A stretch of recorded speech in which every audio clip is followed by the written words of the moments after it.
Mesdames et messieurs, Thomas Porte en roue libre complet. Ce député LFI se met à insulter le RN et les menacer. Il dit « Ferme ta goule, on va s'occuper de toi » avec sa tête de racaillou Ecoplus. Franchement, qu'est-ce que c'est que ce truc? Écoutez bien, c'est pas facile d'entendre.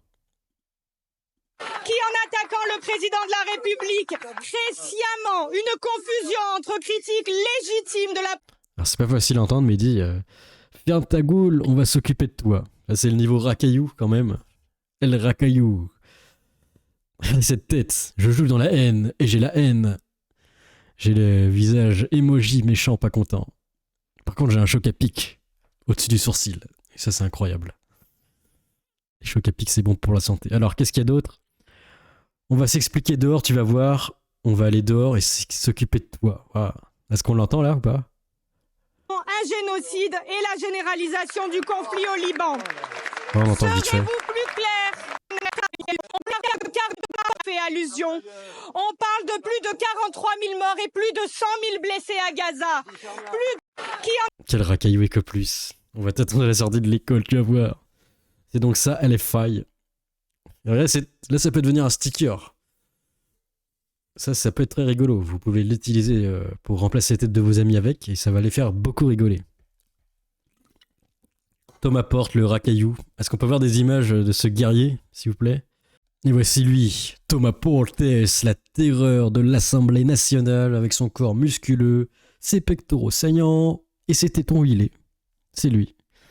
Alors attention, il va vous attendre à la sortie avec cette team, son gang de célèbres racailloux comme Sandrine Rousseau, Marine Tondelier, etc. Ils vont vous choper par le col et vous mettre 2 baffes dans la gueule. Et après ils vont faire prout. Mais attention, si c'est Goodman en face de lui, je suis pas sûr que ça va bien se passer. Voilà le Porte Dream, insulter les gens et les menacer. Avec cette team. Oh là là. Alors ça a déjà fait des articles sur lui. Le député LFI de Seine-Saint-Denis. Étonnant. Thomas Portes s'en est pris violemment à l'élu du Rassemblement National, Philippe Lotio, lors d'une séance à l'Assemblée consacrée au Proche-Orient. Ok. Bon, pour l'instant, j'ai pas vu de sanction, mais peut-être que ça va arriver. Il va prendre, attention, 2 heures de colle et peut-être division du salaire par 2. Mais non, ça c'est pas possible. Et de l'autre côté, Mathieu Slamet est de retour pour nous jouer un mauvais tour. Le mot sioniste doit arrêter d'être utilisé à gauche, parce que c'est des connotations très souvent antimémites. Quand la gauche se mord la queue elle-même, ça sent pas très bon. Il se prendra pas la porte. Ouais, joli jeu de mots avec la porte. Bon, regardez Monsieur Mezouza en action. Qu'est-ce qu'il dit sur LFI? Le plus important, c'est qu'il faut que nous, collectivement, on se remette en question sur la question de l'antisémitisme, et notamment à gauche. Il faut que mon camp politique, à gauche, on comprenne qu'il y a de l'antisémitisme à gauche. Il faut arrêter le déni par rapport à ça. Il y a de l'antisémitisme à gauche qui est en regain depuis le 7 octobre. Il faut le regarder en face. Et moi, par exemple, je suis pour que à gauche, on arrête d'utiliser le mot sioniste.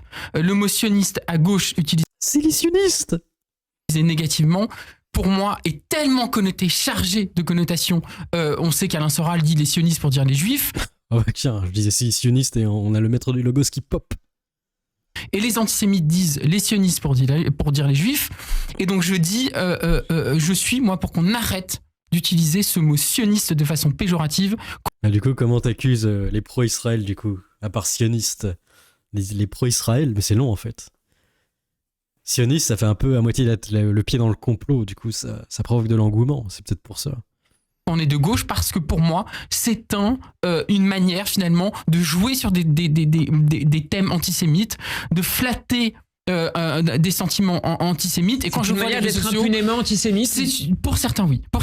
Et il faut qu'on arrête avec ce mot. J'ai entendu il y a quelques mois une députée LFI utiliser ce mot, les sionistes. Ça m'a épouvanté. Est-ce que tu es sioniste alors, Mathieu Slama? Telle est la question. Quel camp vas-tu choisir? Choisis ton camp, c'est un peu comme dans Transformers au final. J'ai trouvé ça ignoble. Il faut qu'on arrête avec ce mot. À gauche, on peut critiquer le gouvernement israélien de plein d'autres manières. Et ça ne vise pas que les Israéliens, ça vise aussi également des personnes juives en France. Et c'est ça, au fond, Israël. En plus, au fond, ça donne le sentiment que Israël n'est pas un pays comme les autres. ça donne le sentiment que on peut critiquer n'importe quel nationalisme, mais enfin, ce mot-là, et je le trouve aujourd'hui épouvantable, je ne vois pas l'intérêt même d'un point de vue politique de l'employer, il est trop chargé, en affect, en imaginaire antisémite, donc débarrassons-nous à gauche, je le dis très fermement, de ce mot de sioniste. Voilà. Et voilà, du coup, sioniste, selon Mathieu Slama, qui Le plus important, c'est qu'il faut... qui est lui-même LFI, bah c'est fachou, voilà. Alors comment faire LFI ? Je ne sais pas. Alors, vous avez sûrement vu passer le drame avec Spirou, parce qu'il y avait des personnes racisées dessinées un peu en forme de singe. Mais figurez-vous que le bad buzz a eu l'effet inverse, parce que tous les woke ont reposté en disant c'est scandaleux, c'est horrible, faut arrêter. Et du coup, c'est passé en top 1 vente, c'est super. Bah, merci les woke qui aident le racisme, du coup, c'est assez cocasse. Alors que l'éditeur annonçait le retrait de l'album Spirou de tous les points de vente hier, après des accusations de racisme et de sexisme, celui-ci s'est hissé en tête des ventes Amazon. C'est la sélection naturelle. Très naturelle même. On avait déjà fait... Non, j'avais pas fait une vidéo à ce sujet, mais en gros, oui. Il y a les Renault qui sont dessinés en mode un peu harambé, du coup ça ne plaît pas à la population. Et les femmes qui sont sensualisées. Et voilà, ils sont brisés. Les woke sont brisés. La gueule du top. C'est une folie le nombre de racistes qu'il y a en France. Le contre son camp magistral, comme d'habitude. D'ailleurs, saviez-vous que Trump incarne le patriarcat ? Et Sandrine Rousseau le dénonce. Il faut voter pour la géniale Harris. Une femme racisée, quelque chose de très important. Crucial aux Parlements. Je pense que la candidature de Trump doit être interprétée aussi comme une radicalisation du patriarcat véritablement. Il va chercher tous les masculinistes, il va chercher tous les influenceurs les plus masculinistes, ceux qui ont les propos les plus virulents contre les femmes. Et en fait, là, on est dans un moment absolument crucial aux États-Unis, raison pour laquelle je suis avec extrêmement d'attention ce qui est en train de se passer entre un patriarcat radicalisé. Alors que Trump, il est déjà resté 4 ans, et qu'est-ce qui s'est passé ? Bah, rien de spécial en vrai. Incarné par Trump, et de l'autre côté, une femme racisée qui défend les valeurs des femmes. Et en fait, quelque chose va... C'est une valeur d'être racisé maintenant, ok. Je suis racisé. Ah bah, d'accord, bah, moi aussi je suis racisé, je gagne des points.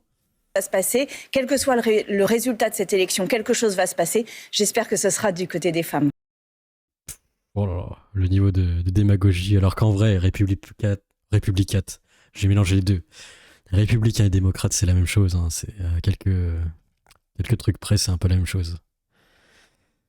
Mais bon, heureusement que nous avons Oussama Hamar qui nous explique que le désert, bah, c'est fertile. Et ça, c'est beau.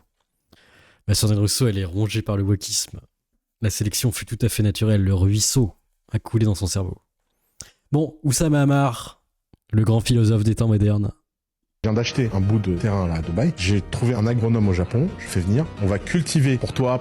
Dans le désert. Bah ouais, sans problème. Tu sais que le désert, c'était une des régions les plus fertiles du monde. Tu sais, on est entre l'Euphrate et le Tigre là. Cette région était très très fertile. Et tu sais pourquoi c'est devenu un désert ? Parce que l'agriculture intensive. On a niqué les sols. Donc on peut régénérer les sols. En plus, je connais des gens qui sont vraiment très forts là-dessus. On va créer notre ferme. On va bouffer nos propres légumes. On va buter nos propres animaux. On va se créer pour nous notre propre petit cycle d'orange. Et quand tu bouffes l'orange, bah il y a 50 fois plus de vitamines. Tiens, je savais pas que Oussama Hamar mangeait beaucoup d'oranges. Ça se voyait pas, bah écoutez, je savais pas qu'il était fan de fruits et de légumes. Hein. Il respecte le quota. Pour votre santé, mangez 5 fruits et légumes par jour. Pour votre santé, mangez équilibré. Pour votre santé, évite de te branler dans la journée. Ah non, c'est évite de manger dans la journée, pardon. Je sais pas si ça existe toujours, ces trucs horribles, ces pubs de books à passer avant les dessins animés, là. Regardez. Est-ce que Oussama Hamar a écouté attentivement ça et se met à grignoter dans la journée ? Et de grignoter, pour ta santé, c'est la clé. Grignoter dans la journée.